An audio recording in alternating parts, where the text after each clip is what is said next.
sensor buried in the trigger frame. So first thing we'll do is we'll put the sensor back in. Again, this lower piece here with the little cutout in it drops in. It only goes one way. Next we'll feed in the sensor. The sensor has a particular orientation to work right. You'll see it's bent 90 degrees.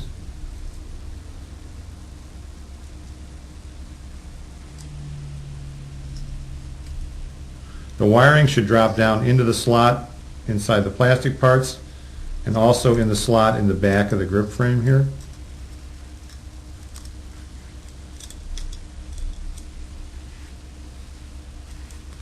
So you can see that the sensor is now sitting square into the lower slot of the plastic holder.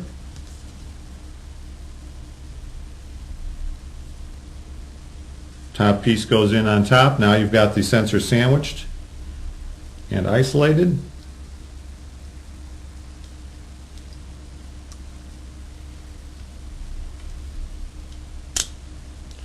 We put in the mounting screw, if I can find the right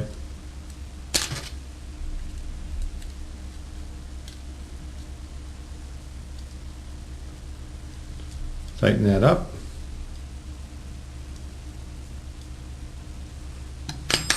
We're then going to run the wires and plug in the Hall effect harness to the middle jumper with the 3 pins.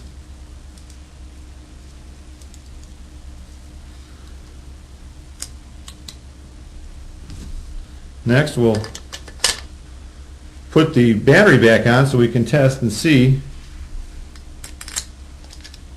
if our trigger system's working. Now after the initial log on of the chip, which shows us your rev number, so in order to adjust the trigger point of your trigger, now that you've got the stroke adjusted, you need to use a small Allen wrench that goes inside the front of the trigger here. And what this does is as you screw this in and out, it adjusts the magnet inside the trigger closer or farther from the sensor inside the grip frame. The way you can tell you're activating your trigger without having air on the gun is if you look down here, you'll see a little light flashing on and off. That light tells you that the gun is currently on and functional, and when you pull the trigger, the light will flash. So if I adjust my trigger out of range,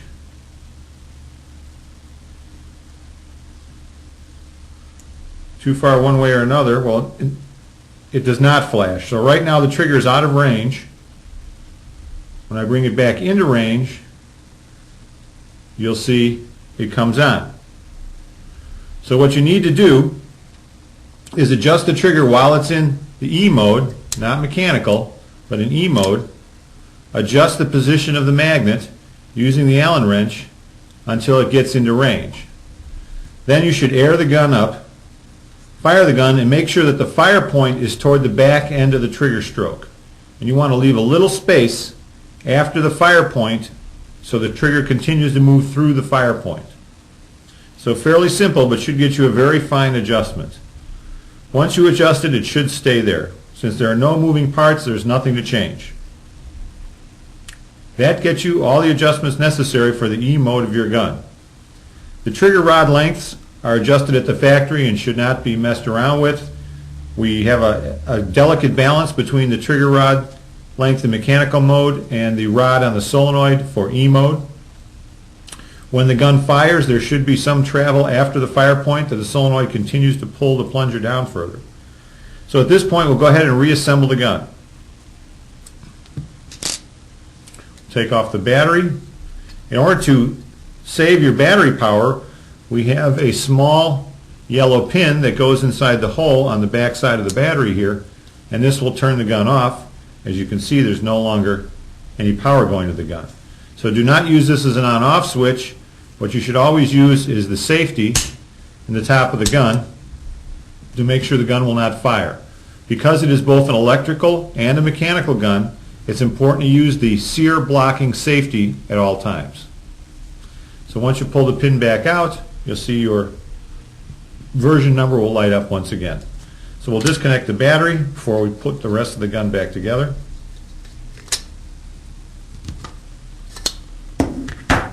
First thing we'll do is slide in the sear. And the sear has to be rocked forward. And then pulled into position. And you can see the trigger rod coming out just behind the trigger, so we're in good shape there. The next thing we need to do is put the C-clip back onto the solenoid. That can just be pushed on finger tight. Then we'll go ahead and put on the rear grip.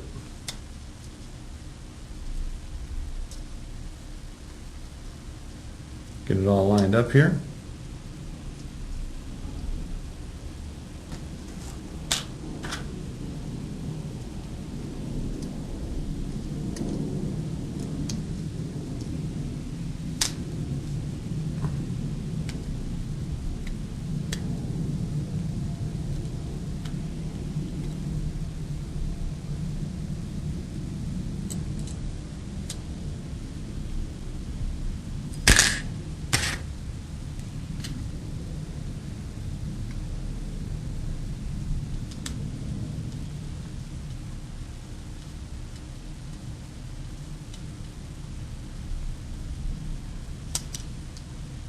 Now on this side, we'll make sure the display is pushed all the way in.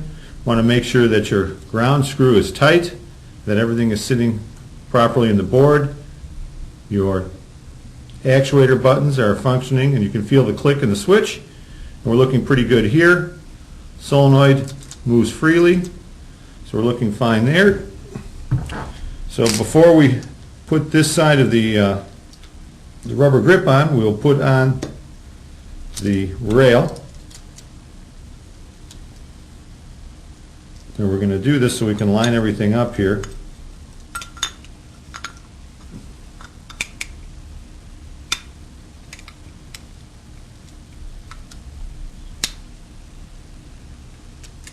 This allows us some ability to push the sear out so we can line up the sear pin.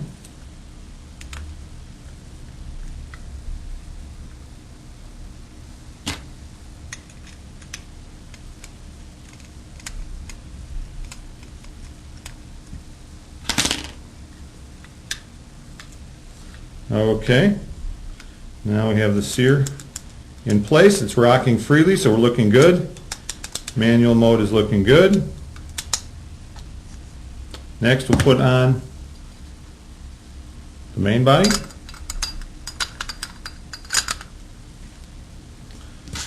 And we'll put in the front frame screw.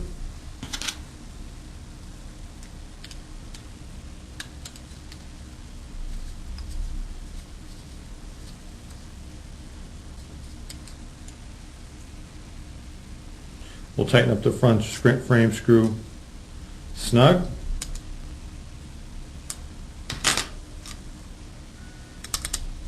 Now we're looking good there. E-mode's working.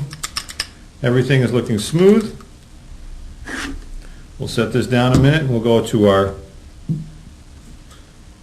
power tube O-ring, power tube spacer, power tube tip.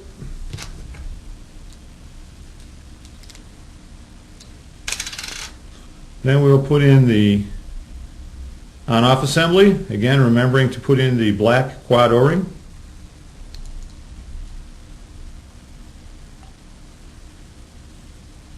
Good there.